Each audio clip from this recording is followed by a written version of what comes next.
How's it going, family? Powerful I am. 50 the Misty. Starting with a whole new series today.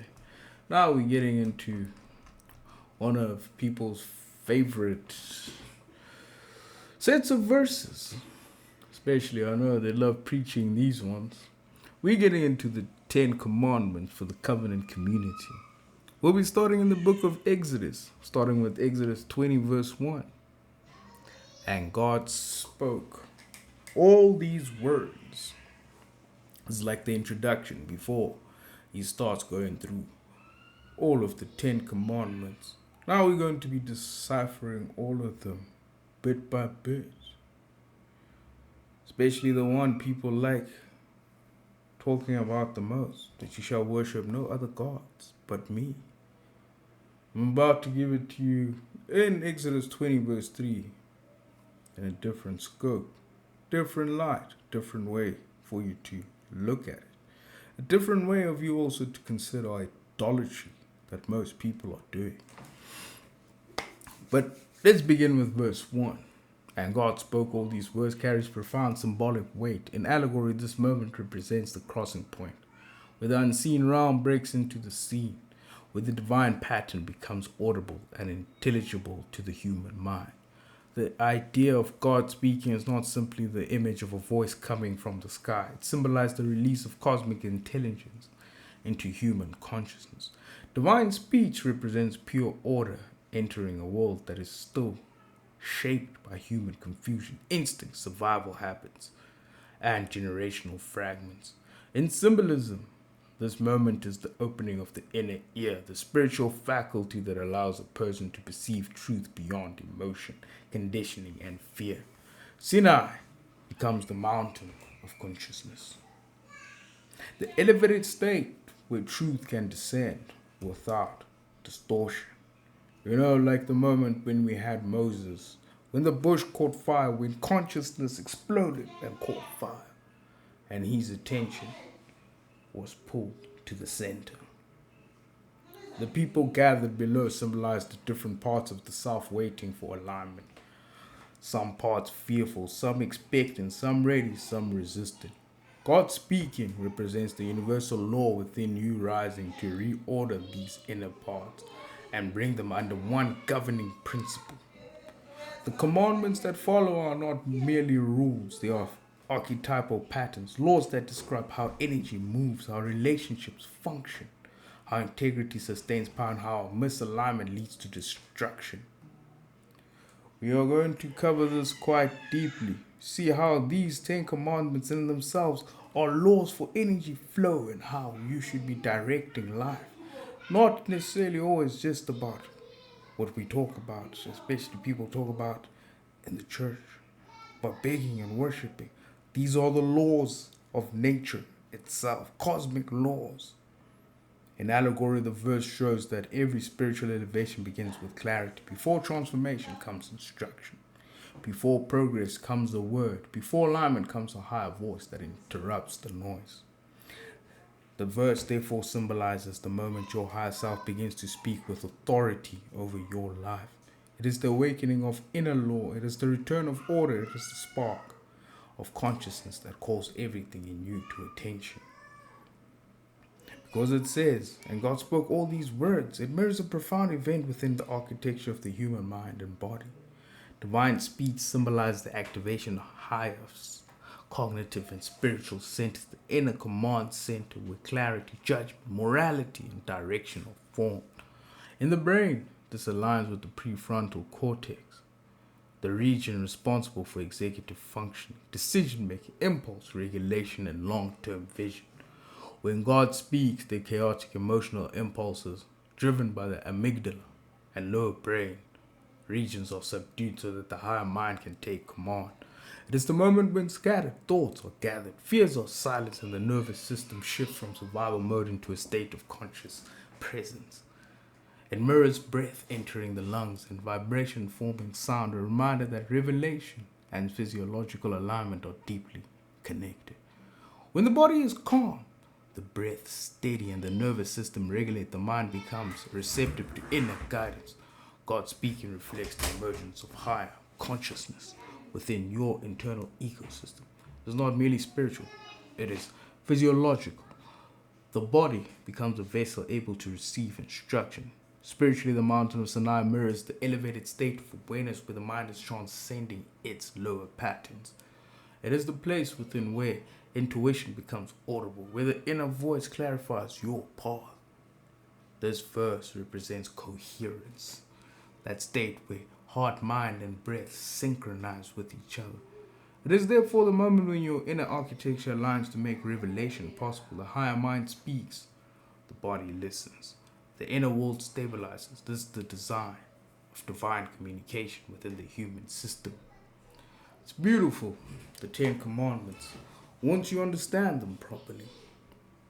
Because they reflect a moment when divine intelligence reveals itself in the same way nature unveils its laws, patterns, and cycles.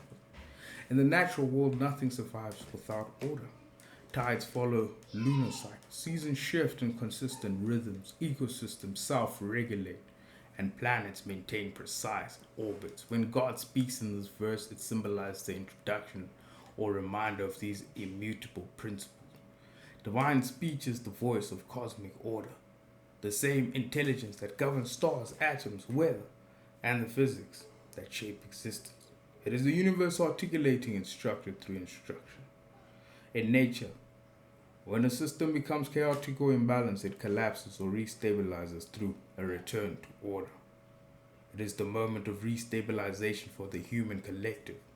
After generations of slavery, disorder, trauma, and survival mode, the people stand before a higher law that will bring them back into the universal rhythm.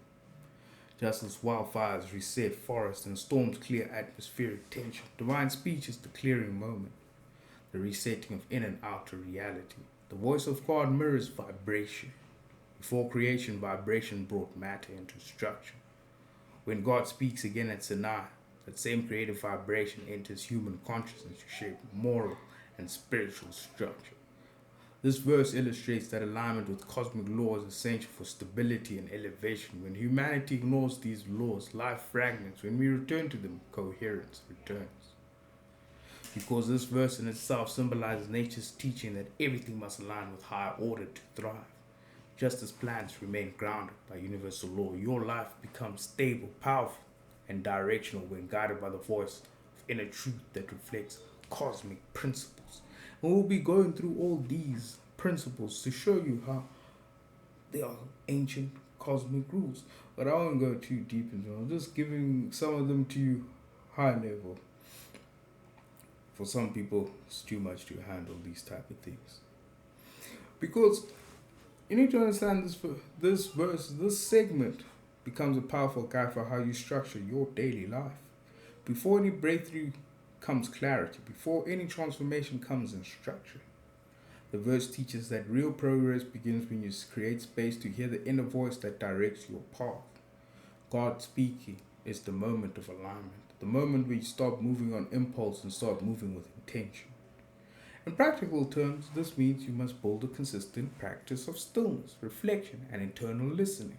Without this, your decisions are reactive rather than guided, emotional rather than aligned. This verse also teaches the necessity of structure. When God spoke, He established the laws that would shape a nation. Likewise, you must establish the personal laws that govern your habits, your relationships, your work ethic, your spiritual life, and your emotional discipline. A person without structure lives in survival mode. A person with structure lives in alignment.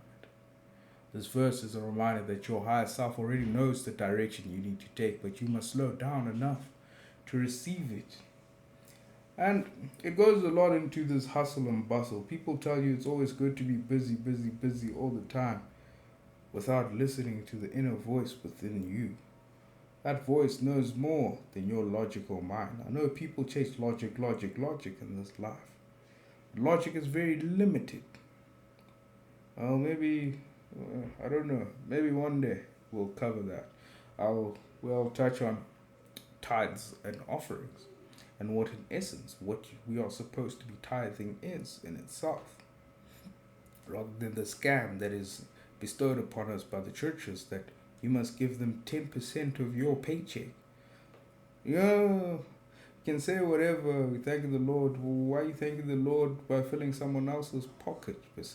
Yes, if they're helping you more than tithe, but it doesn't have to be 10% of your money, honestly. Give something for the value they're adding to your life. Do not give out of fear and for this idea that you're going to get back multiplied. Many people do that and they're just tithing out of fear and they get absolutely nothing. It's a system. Churches are businesses. This may look like starting your day in silence before checking your phone, taking time to journal what your spirit is revealing, or setting non negotiable standards for your behavior. It may mean recognizing when you are being pulled by old patterns and choosing to pause until your inner clarity returns. It means treating your inner voice as the highest authority in your life, not the noise of the world or the opinions of others. This verse calls you to build a life rooted in purpose, focus, and alignment. When you listen to the voice within, you avoid unnecessary pain, find direction fast, and create a future that is intentional rather than it being accidental. This is the intro verse, and next time we'll be covering Exodus 20, verse 2 once we start getting deep into it. I am the Lord your God who brought you out of the land of Egypt, out of the house of bondage. Until next time, family, where we continue with the Ten Commandments.